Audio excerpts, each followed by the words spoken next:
Segunda de Corintios capítulo 5, verso 14 y 15. Porque el amor de Cristo nos constriñe, pensando esto, que si uno murió por todos, luego todos murieron. Y por todos murió para que los que viven ya no vivan para sí, sino para aquel que murió y resucitó por ellos. La mayoría de nosotros conocemos acerca de la vida del apóstol Pablo, por lo menos de una manera general, al escuchar las predicaciones que tratan en parte acerca de la vida de este varón. O tenemos referencia porque leemos la Biblia, ¿verdad? Leemos el Nuevo Testamento y miramos los hechos del apóstol Pablo. Y algo que podemos mirar de la vida de este hombre es que era un hombre muy apasionado, muy entregado al Evangelio y al Señor Jesucristo. Era un hombre que no le importaban los peligros, que no le importaban las consecuencias que él pudiera sufrir por servir al Señor. Estaba dispuesto, decía él, no solamente a ir a la cárcel, sino a morir por causa del nombre de Jesús. Cosa que finalmente sucedió. El apóstol Pablo murió en la prisión, fue decapitado por causa del Evangelio. Un hombre que el libro de los Hechos nos da testimonio y nos dice que estaba entregado por completo a la predicación del Evangelio.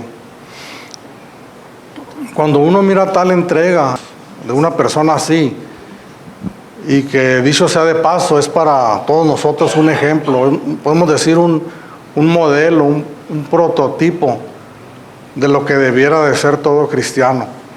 Obviamente guardando las proporciones, ¿verdad?, en cuanto a los dones y talentos que Dios le había dado a este hombre, pero en cuanto a actitud, en cuanto a entrega, en cuanto a compromiso, en cuanto a fidelidad, creo yo que tenemos a un tremendo ejemplo. Él mismo de hecho, en 1 Corintios 11:1, él lo dice: sean imitadores de mí, como yo lo soy de Cristo.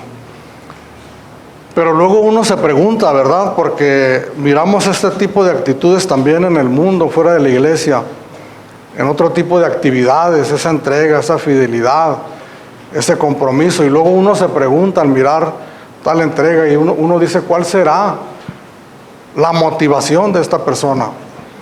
¿Qué es lo que lo mueve, verdad, a vivir así? ¿Qué es lo que mueve a esta persona a dormirse a las 12 de la noche y levantarse a las 4 de la mañana para seguir en una labor, en una tarea, en algo que ha entregado su vida? Porque definitivamente tiene que haber algo, hermanos, que mueva a una persona a vivir así. Si miramos también esta misma referencia del apóstol Pablo en su vida pasada, antes de conocer a Cristo, y si somos observadores, él tenía la misma actitud también. Sin Cristo era un hombre que estaba entregado él a su religión, a lo que él creía en el judaísmo. Era un fariseo, como él mismo lo dijo, fariseo de fariseos. Un hombre que él, en sus propias palabras, dice en cuanto a celo, perseguidor de la iglesia. Es decir, tenía celo, tenía un fervor, un ardor en lo que creía, equivocadamente, pero tenía un celo y un compromiso tremendo en las cosas de la vida pasada. De hecho, en Hechos capítulo 9 nos narra la Escritura cómo el apóstol Pablo fue alcanzado por el Señor, estando él entregado precisamente a las actividades que él estaba haciendo en ese momento, persiguiendo a la iglesia. Sin embargo, una diferencia que nosotros podemos notar definitivamente es que aquello no le traía paz ni tranquilidad. Literalmente la Escritura dice que él, cuando perseguía a los cristianos, él mismo dice que respiraba violencia. No había paz, no había tranquilidad en lo que él ocupaba su vida, no le daba ese sosiego, esa tranquilidad que solamente Dios puede dar. Pero cuando el Señor lo alcanzó, hermanos, que siguió, podemos decir, no solamente su mismo tren de vida o de actividades, sino que redobló esfuerzos. Podemos mirar por sus palabras, ¿no?, que leemos en la Escritura, palabras prácticamente salidas, diríamos, de una persona con dotes poéticas. Pero sabemos que esas palabras salían de él porque era inspirado por el Espíritu Santo. ¿Pero qué lo movía, hermanos, al apóstol Pablo a vivir así? ¿Cuál era su motor? ¿Cuál era su motivación? ¿Qué era lo que regía su vida para él vivir de esa manera, de actuar de esa manera, que estaba actuando entregado completamente al Señor Jesucristo y a su Evangelio? Aquí en el verso 14, donde comenzamos a leer, él menciona la respuesta aquí en estas primeras palabras que él dice, cuando dice, porque el amor de Cristo nos constriñe. El amor de Cristo nos constriñe. Entonces no podemos tener ninguna duda que lo que movía a aquel hombre, el poder, no podemos decir que estaba detrás de él, sino que el poder que actuaba dentro de él era el amor de Dios, el amor de Cristo por el apóstol Pablo. Sin embargo, miramos aquí que el apóstol Pablo no está hablando, como mencionábamos la semana pasada al hablar del texto de Gálatas 2:20, de una manera personal, de una manera, con una convicción personal, sino que él está hablando a la iglesia en esta carta, y nos está mencionando todos en plural. Porque dice, porque el amor de Cristo nos constriñe. Esto significa que esta debería de ser la actitud, no solamente de alguien llamado apóstol, no solamente de un liderazgo de la iglesia, sino que debería de ser la actitud de todo creyente. Que pudiéramos entender que las cosas que nos mueven a nosotros, cuando mires a un creyente entregado, ya no vamos a decir por completo, que sería el ideal, ¿verdad?, para todos nosotros, pero de una manera fervorosa, esforzándose en la vida cristiana, no podemos nosotros dudar ni por un momento que es el amor de Cristo quien lo mueve. Ahora, algo que tenemos nosotros que aclarar también aquí, que el apóstol Pablo no se está refiriendo de su amor por Cristo. Y esto no significa que el apóstol Pablo no sintiera amor por Jesucristo, sino que lo que el apóstol Pablo está diciendo, que el origen que causaba eso en su vida no estaba en él, sino que el origen de aquello que movía su vida estaba en Dios, y que obviamente él había respondido de una manera total al amor de Cristo.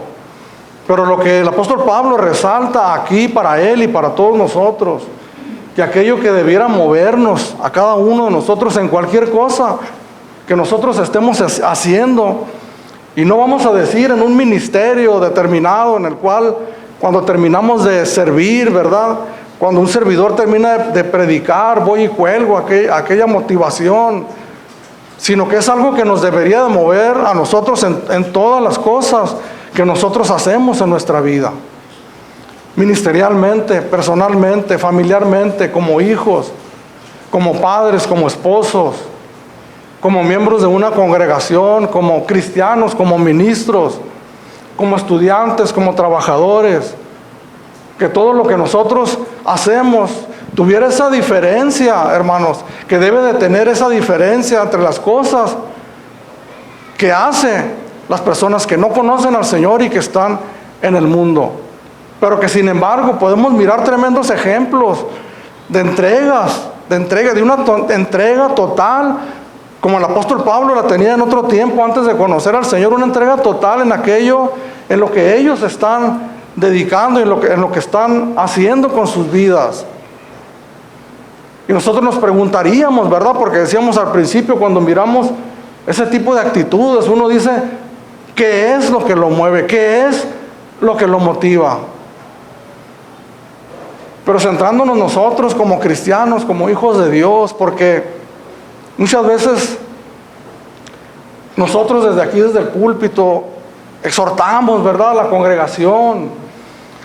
Definitivamente tenemos una visión de lo que la palabra de Dios dice que deberíamos de ser como iglesia, que deberíamos de ser como personas.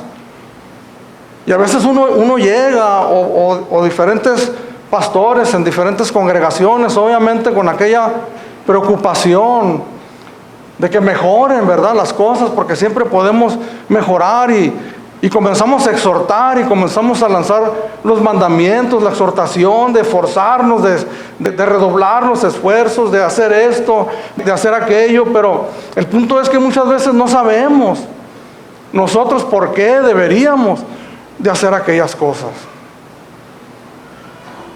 O peor aún, no les decimos nosotros las razones por las cuales tenemos nosotros que redoblar los esfuerzos en todo lo que nosotros hagamos. Y aquí el apóstol Pablo, en este contexto de esta carta, él constantemente, y esto necesitamos entenderlo bien, porque él constantemente defendía su ministerio. Se defendía a sí mismo como ministro, defendía su ministerio porque sabía el papel relevante que él tenía en la iglesia cristiana, y sabía que atacando su persona, atacando su ministerio, el evangelio que él predicaba perdía relevancia.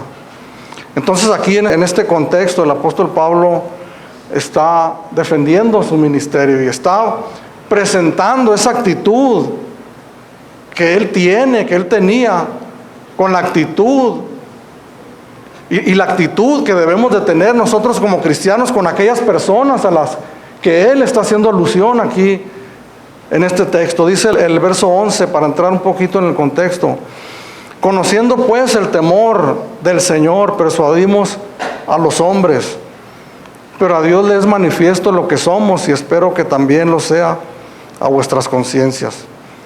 No nos recomendamos pues otra vez a vosotros, sino os damos ocasión de gloriaros por nosotros, para que tengáis con qué responder a los que se glorían en las apariencias y no en el corazón. Porque si estamos locos es para Dios, y si somos cuerdos es para vosotros. Es que y hace aquí cuando él menciona la motivación, lo que a él le mueve para servir al Señor como él lo estaba haciendo. No en apariencias, no en algo externo únicamente, como aquellos a los que hace alusión aquí, que se gloriaban en las apariencias y no en el corazón, sino en algo que surgía desde lo más profundo de su ser, y que era lo que el amor de Jesucristo había causado en su persona. El amor de Cristo nos constriñe. La Nueva Versión Internacional dice: el amor de Cristo nos obliga. La versión popular: el amor de Cristo gobierna nuestras vidas. La Nueva Traducción Viviente, entre otras traducciones que hay: el amor de Cristo nos controla. Entonces es esa fuerza de Dios, hermanos, que ha puesto en nuestras vidas, en nuestros corazones, por medio de su Espíritu Santo, que ha cambiado nuestros afectos, que ha cambiado nuestros intereses, que ha cambiado nuestra manera de ser, que en otro tiempo, como el apóstol Pablo, definitivamente nosotros aborrecíamos a Dios. Y tal vez al escuchar esta palabra de decir aborrecíamos a Dios, se nos hace tal vez una palabra muy extrema, y tal vez diríamos nosotros: no, yo no aborrecía a Dios. Yo era una buena persona, no le hacía mal a nadie. Sin embargo, eso es desconocer lo que el Evangelio nos dice, que todos nosotros estamos destituidos de la gloria de Dios. Que no queríamos ir a la iglesia, no queríamos estudiar la palabra de Dios, no queríamos involucrarnos, porque en el fondo sabíamos que involucrarnos en aquellas cosas era cambiar nuestra manera de vivir, y nosotros no queríamos eso. Pero cuando el amor de Dios se apodera de nuestras vidas, cambia completamente nuestros afectos, nuestra manera de sentir, nuestra manera de pensar, de tal manera que ahora nosotros deseamos aquello que en otro tiempo no deseábamos, que no anhelábamos, que no queríamos. Nosotros lo comenzamos a desear. Deseamos conocer a Dios, deseamos escudriñar la palabra de Dios, que antes no tenía ningún sentido para nosotros. Ahora hay un deseo en nosotros de hacerlo. Queremos ir a la iglesia, queremos congregarnos, queremos cantarle al Señor, queremos orar, queremos tener comunión con Él.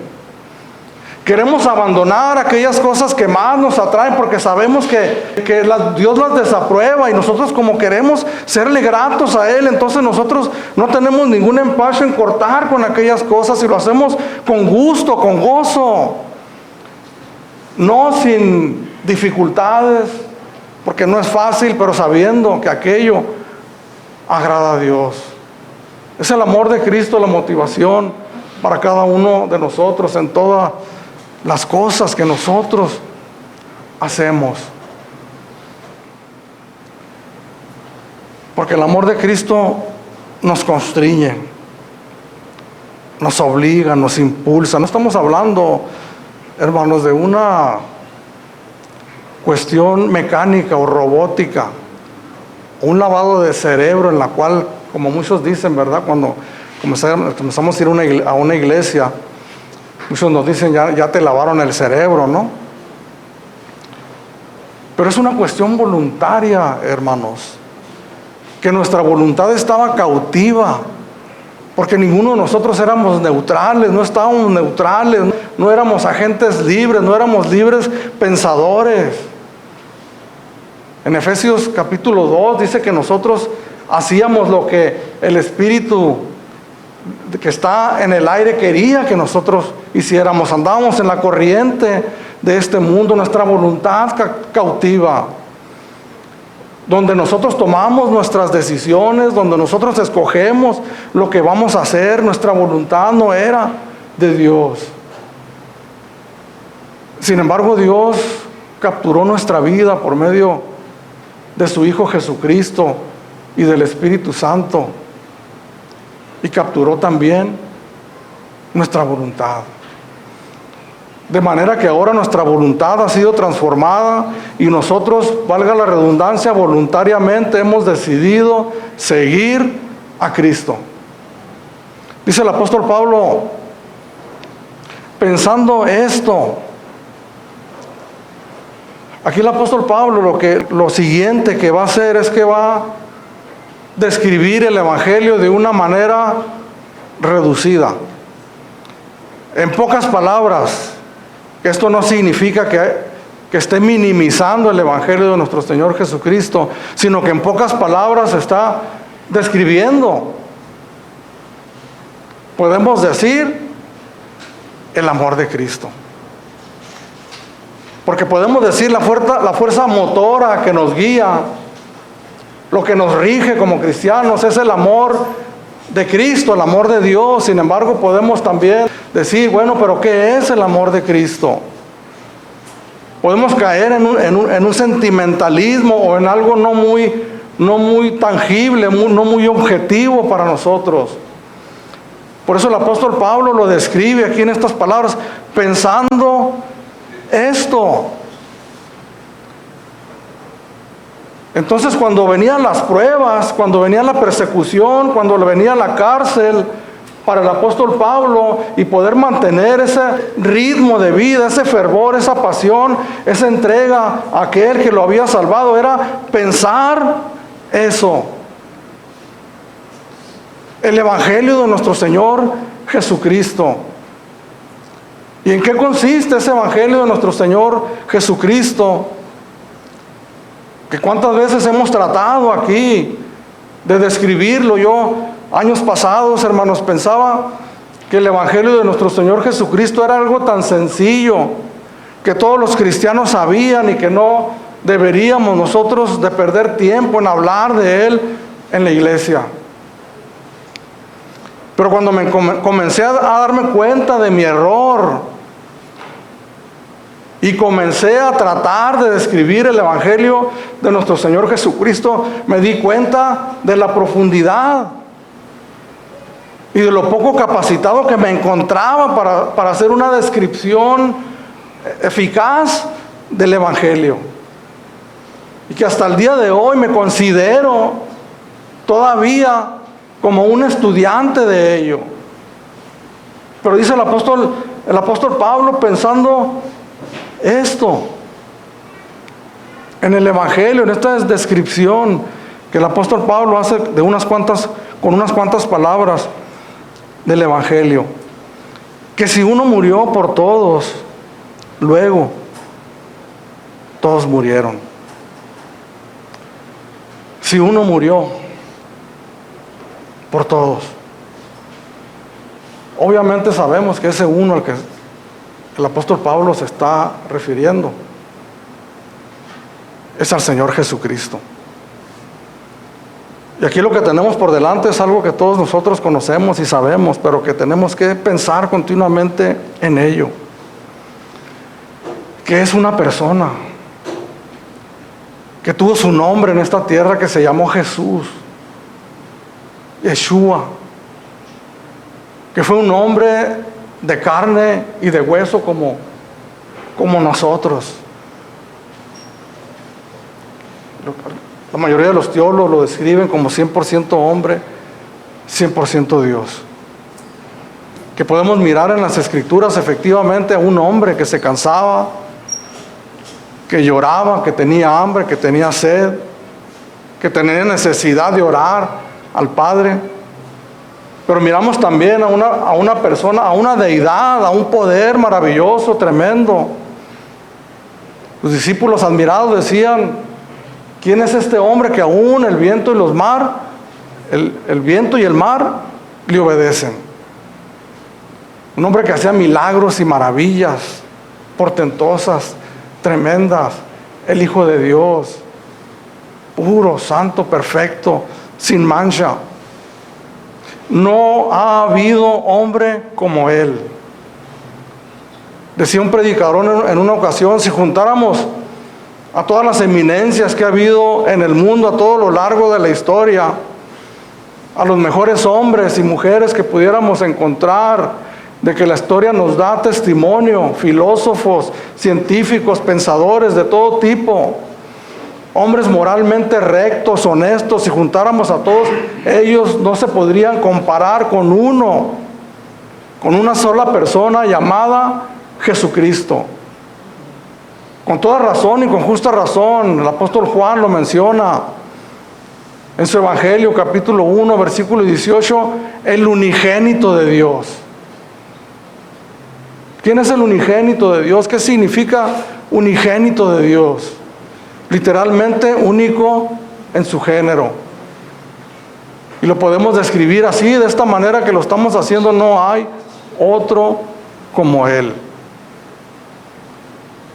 Literalmente, hermanos, no podemos describir a la persona de Jesucristo de una manera total, 100% exacta, objetiva, porque rebasa todos nuestros conocimientos, todo lo que nosotros podamos comprender y entender de una persona así. Porque la referencia que nosotros tenemos son seres humanos falibles. La persona más recta que nosotros conozcamos, a quien más admiramos, es una persona falible, imperfecta. Podemos tomar modelos, sí, podemos tomar ejemplos. De hecho, somos llamados nosotros a ser ejemplos en la iglesia para los demás creyentes. Sin embargo, no podemos tener ninguna duda que como Jesús no hay nadie, ni lo habrá. Eso es lo que tenemos que pensar nosotros primeramente, no en una doctrina, hermanos. no en una confesión de fe, aunque es importante. Tenemos que pensar en una persona. ¿Cómo valoramos nosotros, humanamente hablando, cuando encontramos personas que hacen algo por nosotros, ¿verdad? Que llegan en un momento específico de nuestras vidas en donde fueron de gran ayuda, de gran apoyo, de gran bendición. Y quedan grabados en nuestra mente, en nuestro recuerdo. Y aunque que ese sería otro tema, ¿verdad? Solemos ser ingratos muchas veces. Pero queda en nuestra mente y en nuestro corazón el recuerdo y la gratitud de aquella persona que nos ayudó en el momento que más lo necesitábamos en un área específica de nuestras vidas. Pero esta persona, este uno, me quebranta la sencillez, pero la profundidad al mismo tiempo con el que el apóstol Pablo está describiendo el Evangelio de nuestro Señor Jesucristo. Pensando esto, que si uno murió por todos, luego todos murieron. Este uno perfecto, santo, puro, poderoso, que está sentado a la diestra de Dios en este momento, intercediendo por todos nosotros. Dice el apóstol Pablo aquí que murió por todos. Y aquí cuando miramos esta pequeña palabra, porque hay muchos significados de esta palabra, depende de en dónde la coloque uno, en qué contexto la coloque, pero aquí el uso que el apóstol Pablo le está dando, la palabra uper, en griego, está hablando literalmente de sustitución, que ese uno murió en lugar de otros. La RAE, diccionario de la Real Academia Española, describe literalmente esta palabra, una larga lista de significados, pero específicamente en este punto dice en sustitución de algo o de alguien. Entonces, si ponemos por un lado a este uno perfecto, maravilloso, puro, real, que no nos debe de quedar la menor duda, hermanos, que estamos hablando de un ser real, histórico, que con la planta de sus pies pisó, anduvo en esta tierra, en este mundo, y que podemos decir sin lugar a dudas que lo que la palabra de Dios dice acerca de Él es real. Pero luego si ponemos por el otro lado, dice que si uno murió por todos, o sea, en ese intercambio, en esa sustitución, en aquellos todos que deberían de haber pagado con su vida por sus pecados, mas sin embargo el Señor Jesucristo tomó el lugar de ellos. Tengo que aclarar también aquí algo, porque hay un pensamiento universalista en donde se piensa que el sacrificio de Jesús alcanza a toda la humanidad y que por el hecho de el Señor Jesús haber ido a la cruz del Calvario, toda la humanidad tiene garantizada la entrada al reino de Dios. No importa cómo vivamos, no importa cómo vivas, lo que hagas con tu vida, Jesús murió por ti y tienes entrada directa al reino de los cielos. Sin embargo, el apóstol Pablo está escribiendo una carta a la iglesia de los Corintios, está hablando a los hermanos cristianos de la iglesia de Corintios. Y adelantándome un poco nada más para mirar este punto, dice que ahorita lo vamos a mirar más detalladamente, pensando esto que si uno murió por todos, luego todos murieron, y por todos murió para que los que viven ya no vivan para sí, sino para aquel que murió y resucitó por ellos. Es decir, que este efecto de la obra de Jesucristo en la cruz del Calvario tiene unas implicaciones tremendas para aquellos que ponen su confianza y su fe en Él. Para aquellos que entregan su vida de una manera total y completa, que depositan toda su confianza y ponen toda su vida a los pies del Señor Jesucristo. En Juan capítulo 1, versículo 11 y 12, el Señor Jesucristo, el escritor Juan, dice que a los suyos vino, pero los suyos no le recibieron. Mas a los que le recibieron, a los que creen en su nombre, les dio potestad de ser hechos hijos de Dios. Estas son cuestiones delicadas porque de repente muere una persona sin Cristo y nos toca asistir a un funeral y escuchamos palabras ahí, ¿verdad? Tal vez el predicador trata de ser amable o respetuoso, pero habla que la persona en tal época se acuerda que hizo una confesión de fe o que fue bautizado.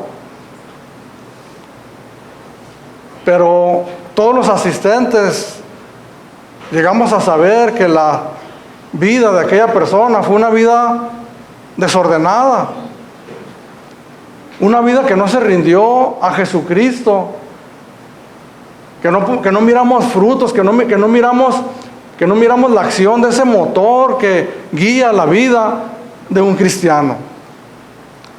Y esto lo tenemos que decir no a manera de crítica, de ninguna manera, sino a manera de advertencia para aquellos que en algún momento llegaran a pensar así. Que el hecho de acudir a una iglesia, que el hecho de practicar un bautismo, o el hecho de llegar a hacer una confesión, o el hecho de decir simplemente yo creo en Dios, eso de ninguna manera nos salva. Hebreos capítulo 11, versículo 6, porque sin fe es imposible agradar a Dios.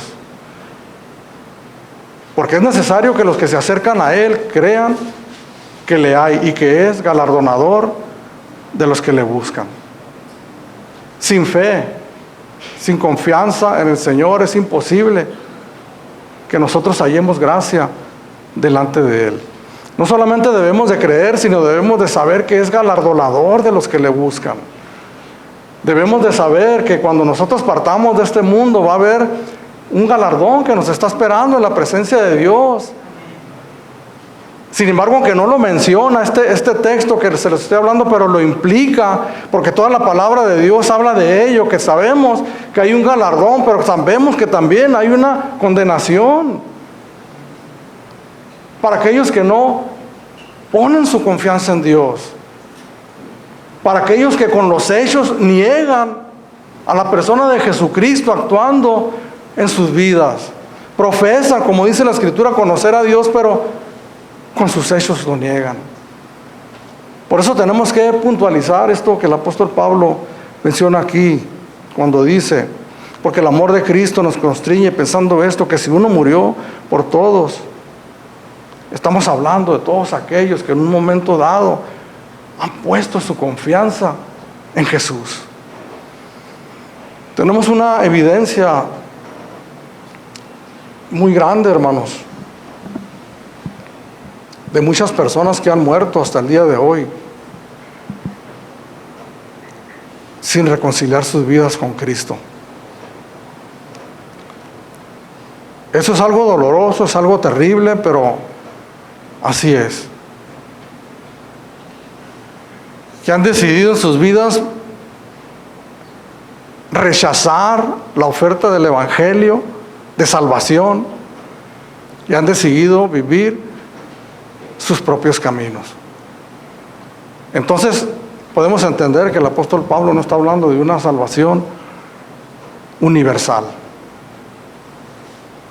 Tiene el potencial la sangre de Jesucristo para salvar a un mundo como el nuestro y muchos más, si existieran. Sin embargo, la salvación es para aquellos que depositan confiadamente su fe en Jesús y rinden sus vidas a Él. Entonces tenemos a este uno que murió por todos. Y si hacemos una comparación, hermanos, ¿por quién el Señor tomó el lugar? En esta mañana, si me pongo como un ejemplo de aquellos de quien el Señor fue un sustituto, de quien tomó el lugar para sufrir lo que yo debería de haber sufrido. Y yo me pregunto, ¿realmente valdría la pena por tal persona, por tal estilo de vida, por tal comportamiento, por tal corazón ennegrecido? ¿Valía la pena que un ser de esta naturaleza, de estas dimensiones, se humillara a tal manera de tomar el castigo que merecía una persona así? Pero si multiplicamos esta persona por miles, por cientos de miles y por millones, que uno tomó el lugar de muchos, que éramos enemigos de Jesucristo, que le rechazábamos consuetudinariamente, con un corazón endurecido. Hermanos, yo cuando iba a la mesa a comer, perdido en mis delitos y en mis pecados, yo recuerdo que rezaba, perdón por la referencia, pero rezaba un Padre Nuestro. Me iba a dormir y rezaba un Padre Nuestro y 3 Aves Marías y un rezo al último, porque así me habían enseñado y así pensaba yo que estaba bien con Dios. Sin embargo, no es hasta ahora que el Señor ha quitado mi venda, que yo me doy cuenta que simplemente era un aborrecedor de Dios, porque rechazaba lo que Él me ofrecía. Mas sin embargo, dice la Escritura que Dios no escatimó ni a su propio Hijo, sino que lo entregó por todos nosotros. Y recordemos lo que el apóstol Pablo está diciendo pensando esto, porque es un ejercicio de meditación en el Evangelio, en la palabra de Dios. Que nosotros pensemos por qué estoy haciendo lo que estoy haciendo. Si en un momento dado la vida cristiana, el ministerio, lo que hacemos en la vida cristiana se nos hace pesado, se nos hace cansado, llegamos a pensar un día, ya no quiero seguir así. Entonces lo único que tengo que hacer es cerrar mis ojos o abiertos o como quieras, pero pensar en estas grandes verdades del Evangelio que tienen que ver con uno, que es Jesús, y que tienen que ver directamente con cada uno de nosotros, por lo que Jesús hizo en la cruz del Calvario, por ti y por mí. No hay comparación. Humanamente hablando, a veces hay circunstancias en donde nos aconsejan, o nosotros mismos aconsejamos, ¿verdad? No pierdas tu tiempo, no vale la pena. Hablando de otras, acerca de otras personas. Qué bueno que el Señor Jesucristo no pensó de esa manera. Es importante que nosotros conozcamos nuestra condición, hermanos. Es importante que nosotros reflexionemos en nuestra condición pecaminosa, que analicemos, como hablábamos un poco la semana pasada, los pensamientos que llegan a nuestra mente, nuestras palabras, nuestras acciones, que nos hablan que hay aún algo ahí que está en un proceso de morir completamente.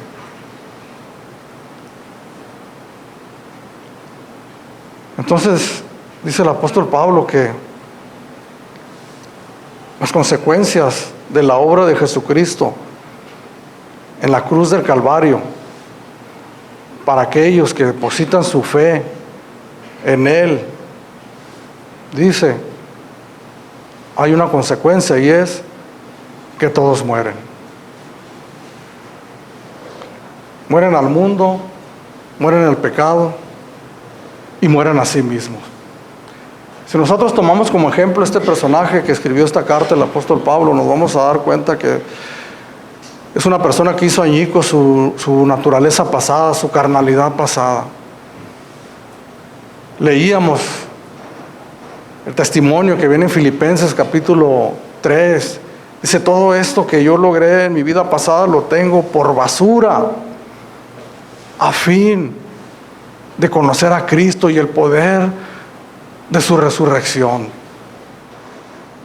Por eso decíamos, muchas personas que tal vez piensen que el hecho de que un hombre fue a la cruz del Calvario le garantiza a él un camino holgado hacia la presencia de Dios. Sin embargo, hay realidades, hay hechos que tienen que suceder en la vida de los creyentes, y una de ellas es que tenemos nosotros que morir a nuestra vida pasada. Romanos capítulo 6, versículo 1 y 2.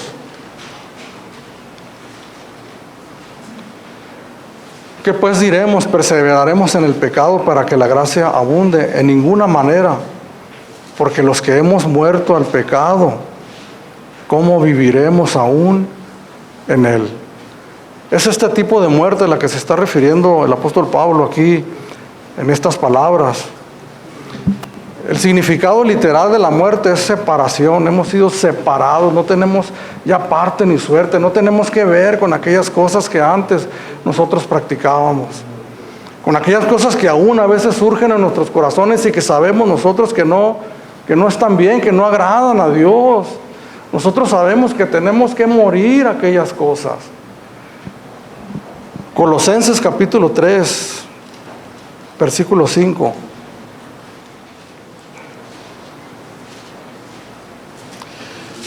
Aquí en mi Biblia tengo un encabezado arriba que dice la vida antigua y la nueva. A partir de esta parte de la carta del apóstol Pablo a los colosenses, él va a comenzar a hablar acerca de las implicaciones del Evangelio, de las consecuencias y los efectos que suceden en las personas que han puesto su total confianza en Dios. Y lo primero que escribe el apóstol Pablo, dice, haced morir pues lo terrenal en vosotros: fornicación, impureza, pasiones desordenadas, malos deseos, avaricia, que es idolatría. Verso 6, cosas por las cuales la ira de Dios viene sobre los hijos de desobediencia, en las cuales vosotros también anduvisteis en otro tiempo cuando vivía en ellas. Hay consecuencias y efectos del Evangelio de nuestro Señor Jesucristo en nuestras vidas que tienen que ser perfectamente visibles para los demás. En el verso 15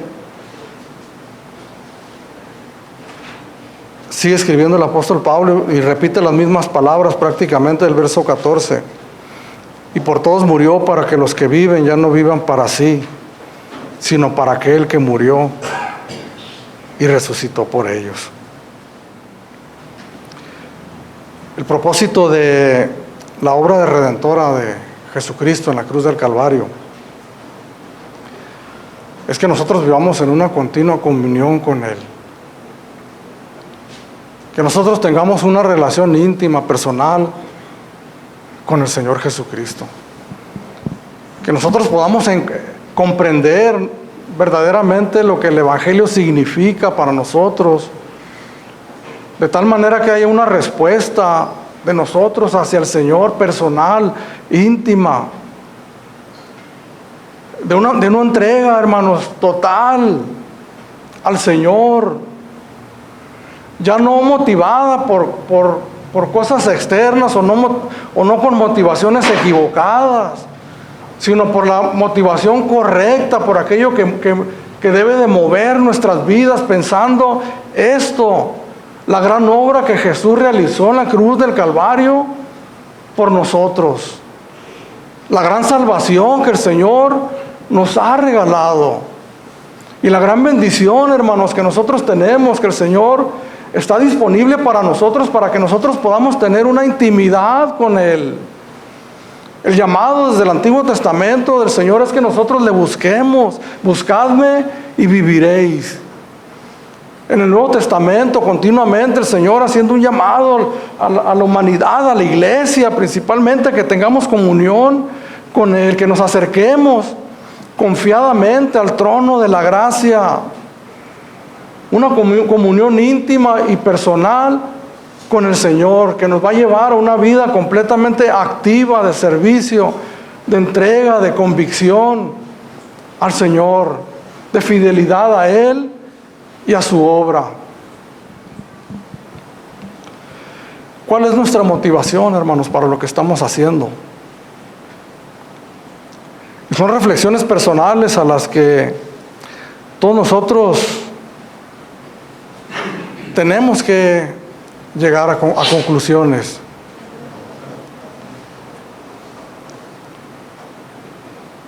Si yo medito, hermanos, ¿por qué estoy aquí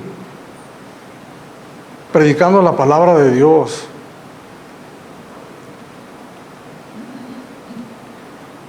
Los martes con mis hermanos, los varones. Y el próximo domingo, una vez más, con ustedes. ¿Por qué me tengo que guardar, hermanos?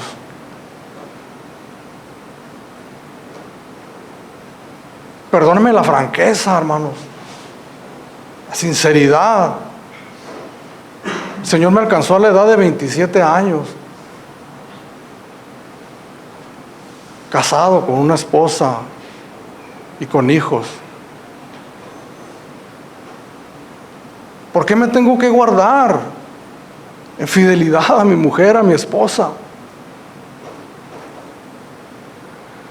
¿Por qué, habiendo llevado una vida desordenada, por qué tuve que cortar? ¿Por qué cosas placenteras para la carne? ¿Por qué me tuve que guardar?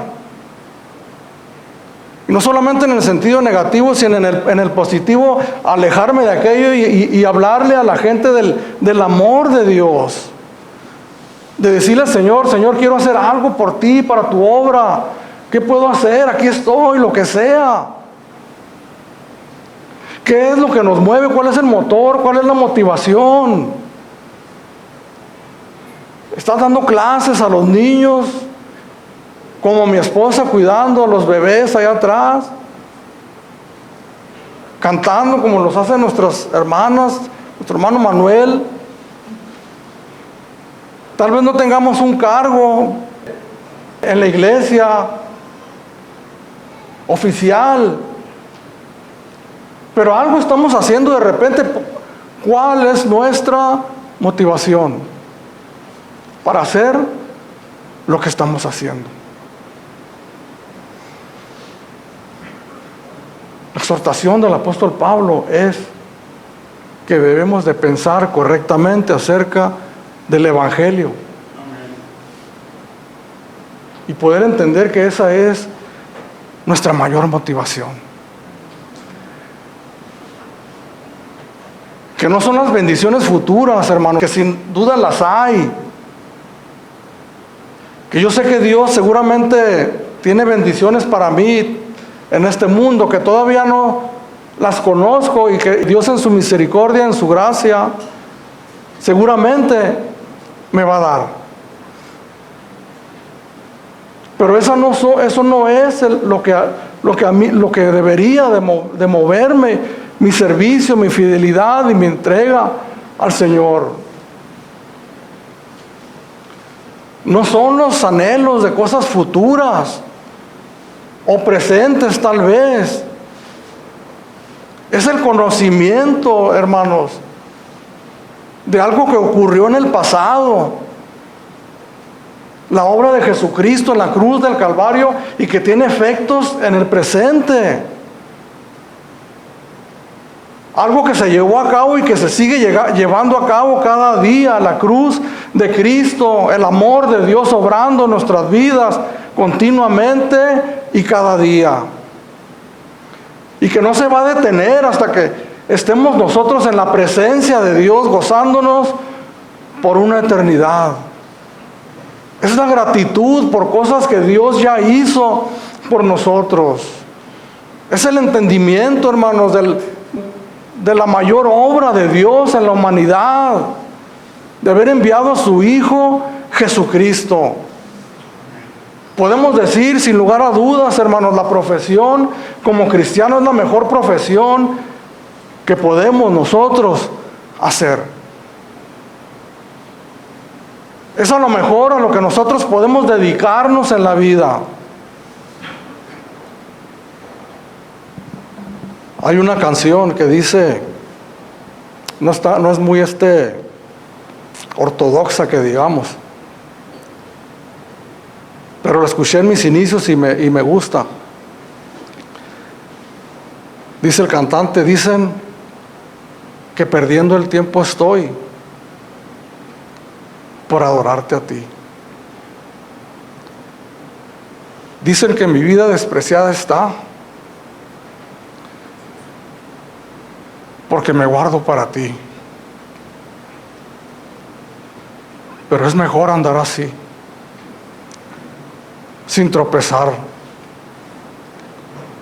porque el amor de Cristo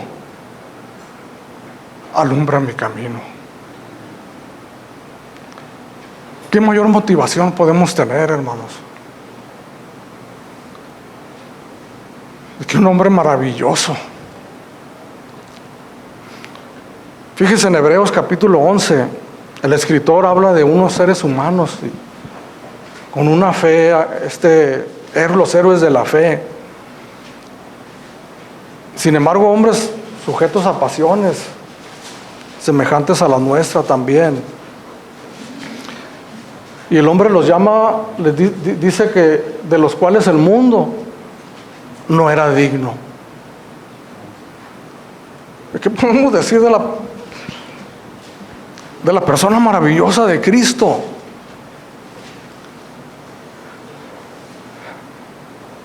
Este mundo, hermanos, que cada vez está más perdido y contaminado. El Señor no consideró el ser Dios como cosa a que aferrarse, sino que se humilló a sí mismo, tomando forma de siervo, hecho semejante a nosotros, haciéndose obediente hasta la muerte y muerte de cruz. Las plantas de sus pies, hermanos, pisaron este mundo, perdónenme la expresión, miserable. Un solo propósito en su mente, en su corazón: intercambiar su maravillosa y preciosa vida. Perdónenme, los voy a incluir a ustedes, perdónenme por nuestras miserables y pecadoras vidas. Eso debiera ser nuestro mayor motor. Cuando viene el cansancio, cuando viene el desánimo,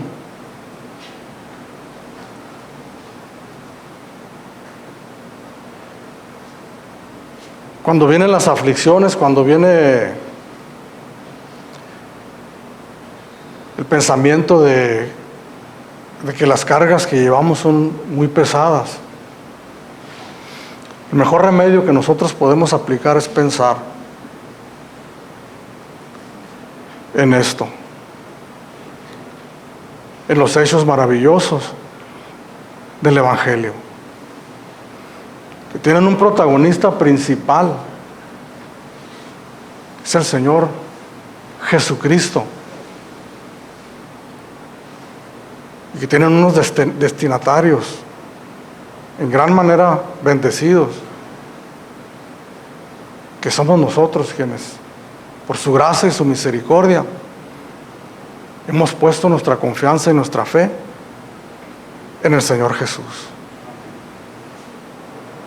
Dios nos ha dado todo, hermanos, todo, para que nosotros nos entreguemos nuestras vidas de una manera incansable y podamos decir estas palabras cuando nos pregunten qué es lo que te mueve, por qué no sales de ahí, por qué no quieres dejar de ir a la iglesia, por qué tu vida está cambiando, por qué me hablas tanto de Cristo. Es que el amor de Cristo nos constriñe, nos impulsa, nos empuja, no lo puedo resistir. Es el amor de Dios que ha penetrado mi vida de una manera poderosa. Eso es para todos nosotros. Déjeme decirle que no tenemos, puedo usar esta palabra, no tenemos escapatoria.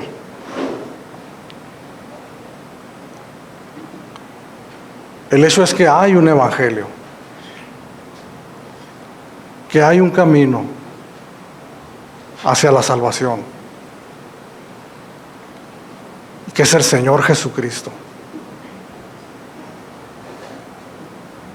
que Dios lo envió al mundo para la salvación de los seres humanos, que ninguno de nosotros podemos permanecer ajenos a esta realidad. Sin embargo, solamente dos cosas podemos hacer: rendirnos a Él, recibirlo, o rechazarlo. Sin duda la mejor opción, sin lugar a dudas, es rendirnos a los pies de Cristo, sin lugar a dudas.